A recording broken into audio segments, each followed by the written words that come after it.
Hi friends, ఈరోజు ఇంకో interesting మూవీతో మీ ముందుకు వచ్చేసా. నార్మల్గా మనుషులు జంతువులను వేటాడుతాయి, కానీ జంతువులే మనుషులను వేటాడితే ఎలా ఉంటుందో ఈ మూవీలో చూసేద్దాం. ఈ మూవీలో కొందరు మనుషులు ఆకాశంలో నుండి ఒక అడవిలో పారాషూట్లతో వారికి తెలియకుండానే పడతారు. ఒకరి తర్వాత ఒకరు చాలా మంది ఆకాశం నుండి పడతారు. వారికి ఎక్కడ ఉన్నామో కూడా తెలీదు. ఆ అడవిలో ఒకరికొకరు కలుస్తూ అడవిలో నుండి ఎలా బయటపడాలో, అసలు ఎక్కడ ఉన్నామో తెలుసుకోవడానికి అడవిలో ముందుకు వెళ్తూ ఉంటారు.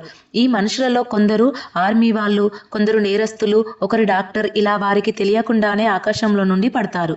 కొందరు పారాషూట్ ఓపెన్ కాక చనిపోతారు. అందులో స్ట్రేంజర్స్, ఒకరికొకరు ఎవరూ తెలియరు. కానీ వారికి తెలియని విషయం ఏంటంటే వారు వేరే గ్రహంలో ఉన్నారు. వీళ్ళు వేటకి ఎంపిక చేయబడ్డారు. ఈ మూవీలో ఒక ఏలియన్ ఉంటుంది. ఆ ఏలియన్ వాళ్ళకి తెలియకుండా స్పేస్ షిప్ నుండి పడేస్తుంది. అడవిలో ఉచ్చులు కూడా పెట్టి ఉంటాయి. వారికి తెలియదు అసలు ఎవరు చేసి ఉంటారని. కానీ అక్కడ ఒక ఆర్మీ అతను ఒక పెద్ద జంతువు కోసం ఇవన్నీ ఏర్పాటు చేసి ఉంటాడని అనుకుంటారు. ఆ జంతువునే అతన్ని చంపిందని నిర్ధారిస్తారు. కానీ వారికి తెలియని విషయం ఏంటంటే ఆ ఏలియన్ వాళ్ళని అబ్జర్వ్ చేస్తూ వెంబడిస్తుంది వీళ్ళని వేటాడడానికి. వారు ముందుకు వెళ్తుంటే తెలుస్తుంది వాళ్ళు ఉంది భూమి మీద కాదని.